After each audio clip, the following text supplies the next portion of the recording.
The great thing about predictions right now is the math does it for you. You know, if you would have asked me 10 rounds ago, all I got to do is look at my fantasy rodeo team, and you'll know that 10 rounds ago I wasn't as smart as I am now. And the only reason I'm a lot smarter now is because of the money that's been won, and the averages that are going to be paid out. So, you know, when you start adding it all together, it really gets limited to the number of guys who have a mathematical chance. You would have an opportunity to win a world championship. So we walk through the events, but I don't know if they can hear each other. That's supposed to be over with 11. It's still going. They can hear each other now. It does. Yeah, that's why I had it pointing that way. I think it's good enough here. Funny things happen in short rounds, okay? This is where you find out where nerves can show up. Just like in big games in football or baseball, some guys show up and play well and other guys choke. And when you look down, I mean, not to name names, but there are people who have been here and have had several opportunities in the past to win world titles, and then on round 10, they let it slip through their hands. So even though we could sit here right now and say, hey, Casey Field, Luke Branquino, Trevor and Patrick, and walk down through the events and say they're going to win, there's still one round left in $18,000 day money, plus the average. And guys that you don't even know can't win. You know they can't win the world title because of the math, but they have a higher average check. So if they do bad, somebody else who could win the world gets moved up because somebody who can't, you know, slips or falters and the average changes. So a lot of moving parts, even in the 10th round. Like what you were saying a while ago about calf roping, how different is it? Yeah, last night going in it was $739. If you paid out the average after 8 rounds, Tough Cooper would defeat Justin Moss by $739. Well, last night, Tough finished ahead of Justin in the round, so he won about $3,000 more. And so now that race is down to about $4,000. So if you're Tough or Justin, and Justin will rope before Tough tonight, you've got these numbers in your head about where do I have to finish. You're not worried about the actual dollar amounts, you're more worried about where do I have to finish in this round. So you look at the scoreboard and see an 8-5 finishing 4th and go, okay, or an 8-3 finishing 3rd and go, I gotta be faster than 8-3. And then you factor in the calf you drew or what have you. But really right now, that's, I mean, in the tie-down roping, that's where the race is. It's Justin versus Tough on a one-header. And really, if either one of them just steps up and wins the round, they're going to put a lot of pressure on the next guy. If Justin Moss comes out, the second to last roper tonight, where is the plug-in for that sound system over there? Somebody, go unplug it. They were supposed to be done at 11 o'clock. That's what I look for. Yeah. You can't shoot any faster than that. The other guy already killed you dead. All right. So Justin comes out and ties one in 7-2. He's winning the round. That pays $18,000. Second place pays $14,000. So Tough has got to at least either be 7-1 and beat Justin if he wants the world, or if he finishes second with a 7-3, the math is going to be really tight. It's going to be really tight. Well, Tough's really good about coming back at the last minute though too, and he has when he has pressure on him, he comes back. He does, and you know, look. The thing about Tough is he never appears to be tense. You know, you never see him tight. And I don't know if it's because cognitively he's not doing what we're doing right now. He's not thinking about all the numbers. He's just going to go rope his calf and tie it as fast as he can. You know? Or if he is, we would think he'd put a little more pressure. He's like a natural at it. He is. He never lets it get to him. Like when you see him on the he's back in the box. He does a great job of taking the calf he's drawn and making the best run he can with it. That's true. You know, another close race in the world. We're talking about It that. is. You know, a little bit of a nod would have to go to J-Dub out of experience. Having been here before, won 3 gold buckles, you got to feel like there's less pressure on him. But at the same time, the way Cody Teal has not only ridden this week, but ridden all year, and the fact that he's 7 years younger, and you don't know this now because you're still young, but you're a lot pliable at 20 than you are at 27. And how much toll has the 9 previous bulls put on JW? And is Cody really in better shape? This one's going to come down to a drawing contest. Which one fits the rider the best? I mean, usually J.W. Harris is almost impossible to get on the ground on a bull that goes away from his hand. So the bull spins away from J.W.'s hand. If you look at that on the sheet, you got to go ahead and go, hey, J-Dub's got an edge. On Cody, it's going to just go down to pure raw talent and try. And look, the kid showed up everywhere you've ever asked him to. The college finals for Sam Houston, he wins the national title. He goes to Waco, he wins the Texas Circuit Championship. He goes back to the All-American, he wins that. Anytime Cody Teal's been surrounded by the best bull riders in the world, he's always finished first. And because of that, you certainly can't knock him out. But if you paid the average, Cody would win by 4,000. But because JW is actually on money right now, Teal will ride before JW. So JW will know what Cody's done. If Cody bucks off, J-Dub rides and puts him even on the number of head they've ridden all week. So Cody Teal has a bull to give on an average position. If he rides his bull, there's no way that JW can move up in the average. So if Teal rides his bull, J-Dub's the best he's going to finish is second or third in the average. He will not pass Cody Teal, okay? Because Cody will have ridden more bulls and there's no way JW can do it. So if he doesn't ride his bull, then J-Dub doesn't necessarily have to worry so much about winning the round as just covering the bull, because he's probably going to pass Teal in the average, and that'll be enough to carry him to his fourth gold bucket. Goodness, it's crazy. You know, actually, Cody Teal, his mom actually told me that she thought he was going to be a teamer. I bet she would have preferred that it was a team. That's what she said. She goes, I would have never dreamed. She's like, I just thought he was too frail to do it. Which is crazy. Too frail to team rope? Or ride bulls? Ride bulls. Yeah. Not too frail, team rope. Yeah. I read that he picked up golf and he sucks at it. That's what he said. Yeah. So, well. Crazy. Well, hopefully he'll stick to ride bulls. Yeah. But really, the most interesting race I think tonight is the team rope. I would agree. $539 we're separating Chad Masters and Trevor Brazil. You can see a split world championship. You can see Chad Masters winning the header and Patrick Smith winning the heater. And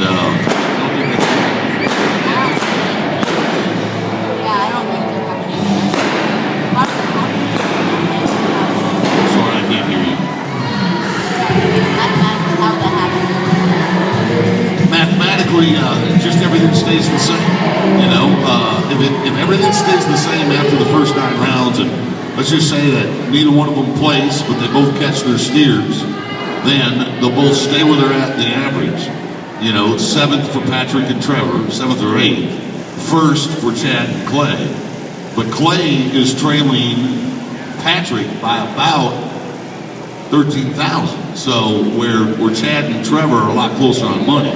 So you can see Chad Masters winning the World Championship as the header, Patrick Smith winning it as the heater, and Trevor Brazil not winning the gold buckle as a header, and Clay O'Brien Cooper not winning it as a heater.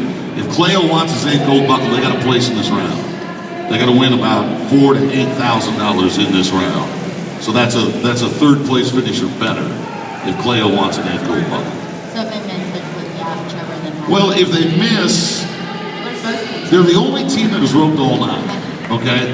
So they're going to go drop back down into the 8 category, but they're still pretty solid on 8. They haven't had a lot of penalties, so I don't think their average position is going to drop that much if Chad and Clay miss. But it's more important if somebody in front of Trevor and Patrick miss, because they're winning 8th in the average. And each time somebody in front of them in the average either misses or goes out, and that makes room for Patrick to move up. Each spot that you move up in the average between $4,000 and $8,000. And I will have you there actually set in stone that we think will win. I think Casey Field there's a mathematical possibility, but you got a better shot of winning the power. You know, I think even if he bucked off, it'd be tough for Will Lowe to catch him. But if he does buck off, there might be a mathematical way where Will wins the round, moves up to the #1 spot in the average, and Casey Field doesn't get an average check. Then that'd be the only way. But I'll tell you this, Casey Field has the horse that they won the 5th round on with an 88.5 point ride. Wow. So if the odds are in his favor, for sure. You just, Alexis, it's like golf, it's like football. There's 2 or 3 quarterbacks, no matter how talented you are as a quarterback in the NFL. Tom Brady, Peyton Manning, Aaron Rodgers are just a little bit better, okay? And it doesn't matter how good a golfer you are. There's just other golfers that are just a little bit better. They're elite. And right now, Casey Field is elite. He's just a little bit better. And Bobby Moe is awesome. Will Lowe is awesome. These guys are special.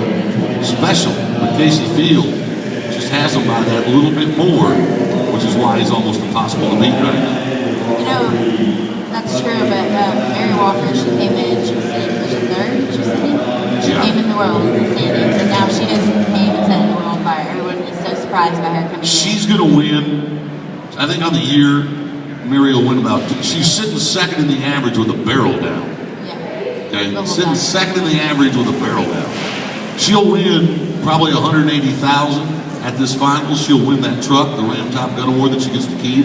A 1-ton Cummins turbo diesel dually, she'll win that. She's just going to have one of the most remarkable years ever. And we were talking back in the green room before we came on, that if The View, Oprah, Jay Leno, if they don't pick up her story and tell it after losing her son in an automobile accident, a month later, having the very horse she's riding here fall on her and break her hip in 11 places, being confined to a wheelchair for 4 months, not being able to get back on that horse until a year ago, December, when the NFR was going on, and then to go out and win Cheyenne, Nampa, Pendleton, come here and put together this kind of finals for a lady who had suffered through so much tragedy.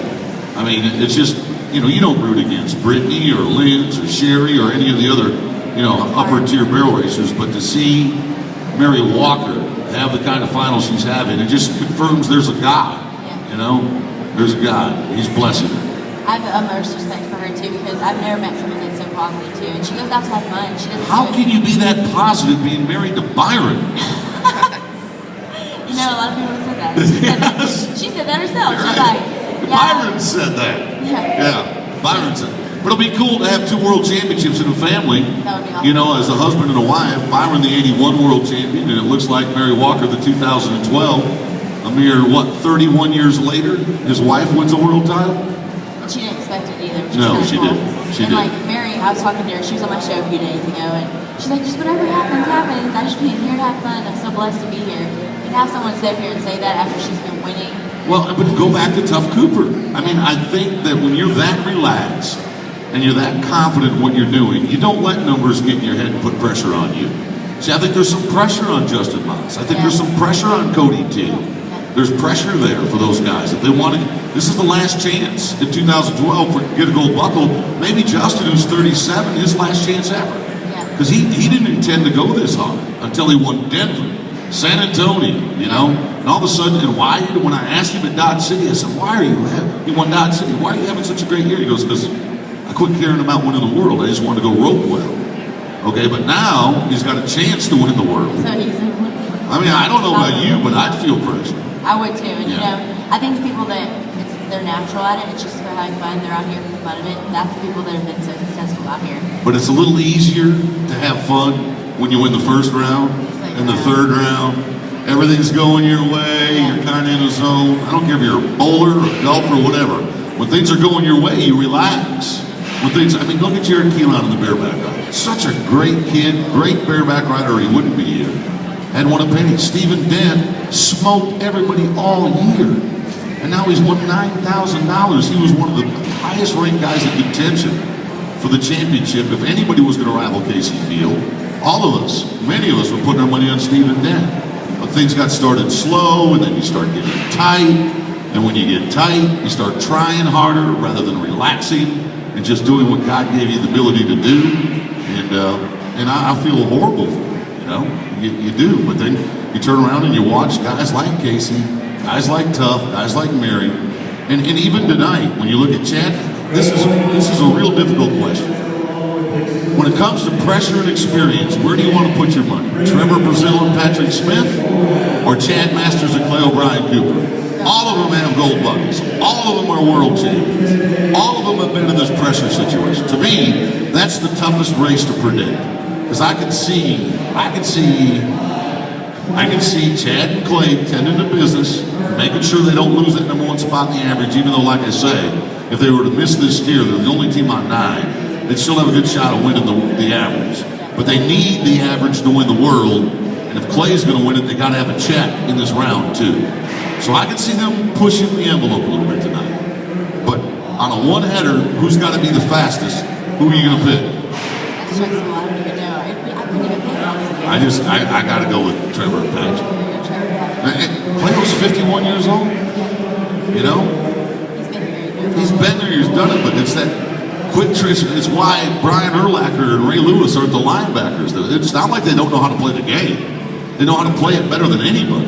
It's just as you will learn as you get older, there comes a time where your mind can tell your body what to do.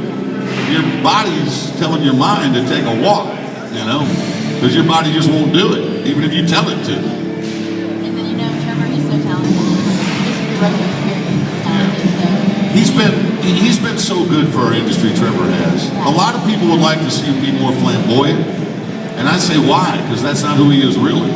He's kind of an easygoing, likable guy that's kind of not necessarily pushes himself out front. You got to pull him out front, you know. He's not a big self-promotion guy. And we've had other world champions that were really very out there. Hawkeye Henson, you know, big eagle feather, you know, big